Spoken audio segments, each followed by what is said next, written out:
pagi anak-anak. Pagi, Bu. Bagaimana kabar kalian hari ini? Baik, Bu. Oke. Syukur ya kalau semuanya baik-baik saja. Berarti kita akan menjalani proses belajar mengajar kita hari ini dengan baik juga ya. Oke, sebelum kita memulai pembelajaran kita, alangkah baiknya kita berdoa dulu ya. Saya minta dari satu perwakilannya untuk maju ke depan untuk kita berdoa sebelum memulai pelajaran kita. Ya. Oke, selfie, silakan.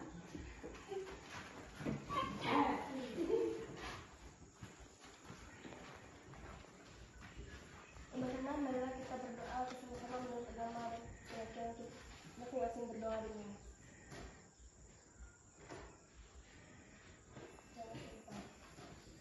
Oke. Selanjutnya kita akan untuk mengecek kehadiran kita hari ini ya. Kita absensi dulu.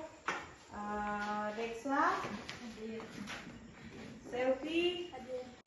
Jadi materi kita sebelumnya kemarin itu yaitu tentang apa kemarin? Yang kita pelajari kemarin yaitu tentang apa?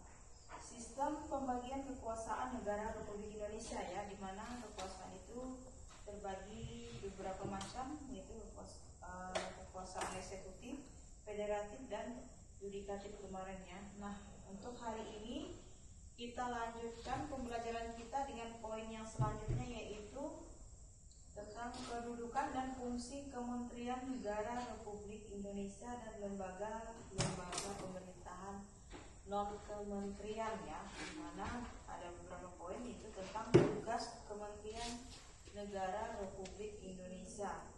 Nah, dari uraian sebelumnya kalian tentunya sudah memahami ya bahwa sistem pemerintahan yang dianut oleh negara kita adalah sistem pemerintahan presidensial ya. Dalam sistem presidensial itu terdiri dari berbagai macam wewenang ya, di mana kedudukan presiden sangat kuat karena ia merupakan kepala negara ya, sekaligus kepala pemerintahan. Dengan demikian seorang presiden ya mempunyai kewenangan yang sangat banyak, diantaranya itu sebagai kepala negara dan juga kepala pemerintahan di negara kita, yaitu negara Indonesia ya. Salah satunya yaitu tugas dan kewenangan presiden kita di Indonesia yaitu sebagai kepala negara ya. Salah satunya itu memegang kekuasaan yang tertinggi atas angkatan darat, angkatan laut, dan juga angkatan udara ya, dengan menyatakan perang, membuat perdamaian dan perjanjian dengan negara lain dengan persetujuan DPR ya, di mana itu terbunyi dalam undang-undang yaitu pasal 11 ayat 11 ya. Sedangkan untuk kewenangan ya, kewenangan presiden sebagai kepala pemerintahan, yaitu salah satunya itu memegang kekuasaan pemerintah ya, di mana itu terbunyi pada Undang-Undang pasal 4 ayat 1. Bisa kalian buka di Undang-Undang pasal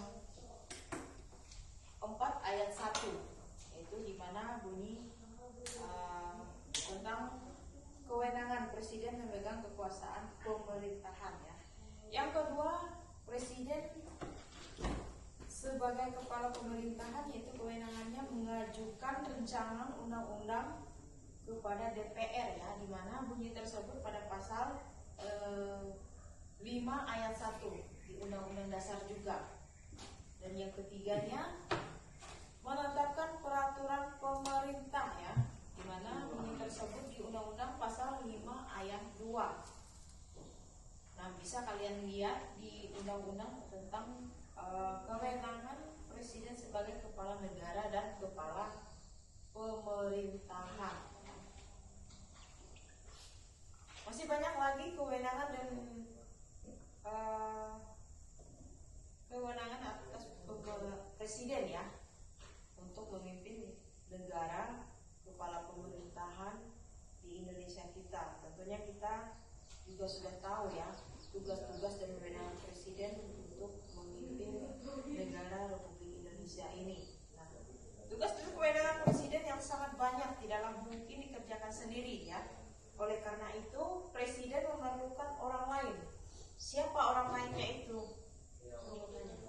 Iya, wakilnya ya, wakil presiden yang dipilih bersamaan dengan melalui pemilihan umum ya, serta membentuk beberapa kementerian negara yang dipimpin oleh menteri negara.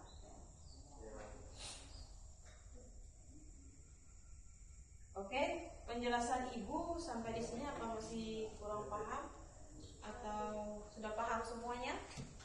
Paham dikit-dikit ya, nggak apa-apa. Yang penting dari penjelasan Ibu bisa kalian pahami dan bisa kalian serapi supaya kita memahami bagaimana pemerintahan di negara dan di negara kita sebagai negara Indonesia ya. Oke.